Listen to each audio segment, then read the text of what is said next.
Dans un exercice, dans une opération, il y a toujours 3 niveaux de décision. Il y a un niveau stratégique, qui est le niveau où on va concevoir, on va fixer les objectifs politiques de l'opération. Il y a un niveau tactique, qui est le niveau du champ de bataille ou du combat. Et puis un niveau opératif, c'est le niveau auquel on se trouve ici, qui est le niveau de la conduite de la campagne. Et donc la principale difficulté au niveau opératif, c'est la coordination des actions que peuvent conduire toutes les composantes qui contribuent à la manœuvre. Terre, air, mer, cyber, spatial, logistique et dans le domaine de la lutte informationnelle, sans oublier les forces spéciales.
Le service cinématographique des armées, appelé le SCA, renaît de ses cendres en 1939, puisqu'il avait été temporairement démilitarisé et interrompu.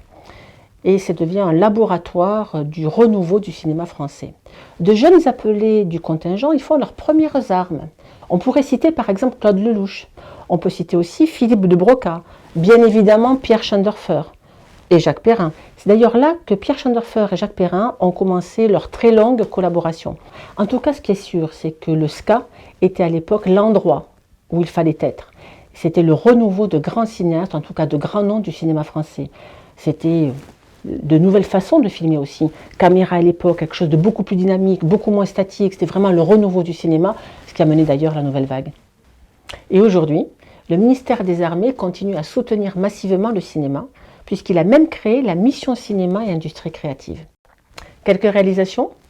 Le Chant du Loup, fait en collaboration avec la Marine nationale, où le réalisateur a pu embarquer à bord d'un sous-marin atomique. On pourrait aussi citer De Gaulle, de Gabriel Le Beaumain, Notre-Dame brûle, de Jean-Jacques Hano, où Jean-Jacques a pu travailler main dans la main avec les pompiers de Paris pour ce film-là. On pourrait encore citer J'accuse, de Roman Polanski, l'affaire Dreyfus, donc avec un film fait en collaboration avec le service historique de la Défense. On a parlé de cinéma, on pourrait aussi parler de séries, pour ne citer que 3 d'entre elles, Le Bureau des légendes, Cœur noir ou Sentinelle. Qu'a fait la mission cinéma pour eux?